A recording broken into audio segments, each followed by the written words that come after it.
Yeah, kind of game here going to the history of autism part 3.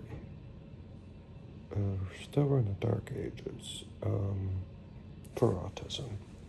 In the 1950s or so, we're doing experiments like stuff to our brain, cutting it out, institutionalization, and in the 60s, the reason why a lot of boomers didn't see any autistic people was because it got diagnosed, you were sent away.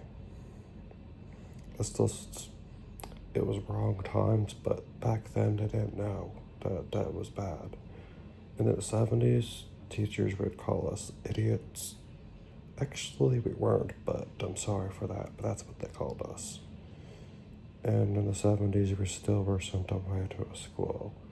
Then by 1979, Canada introduced countrywide the Inclusion Education Act, which was a federal law that people with different disabilities could go to school equally to those that were able-bodied or those that were non-autistic. In the 80s, they made more breakthroughs. There still was institutions, but in the 80s is when they were starting to close them down. By 1986, the federal government of Canada ordered that all institutions to be closed. They still were open, but it was getting better. And in the 80s, it was the first movie showing autism, Rain Man.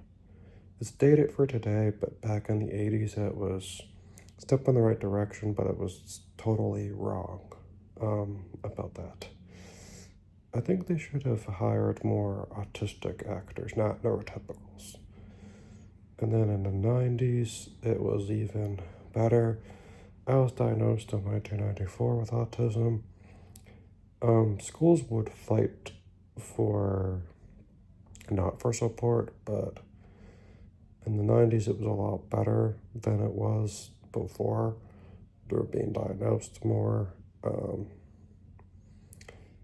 And then in the 90s, it was even better for the spectrum. And since I left off, for part 4 next week, I will do the history of autism part 4 of leading up through the 2000s decade, the 2010s decade, all the way up until this year, all the breakthroughs that we have done, and how far we have to go. By the 90s, they came a far way. It was a lot better than what it was, because in the 60s, they used to say that parent didn't love the kid, but that was not true. And there's good autistic advocates like Dr. Temple Grandin. She's one of the first ones. So yeah, the 90s was the start of a brighter future for autistics compared to the past. And then next week I'll talk about the 2000s decade.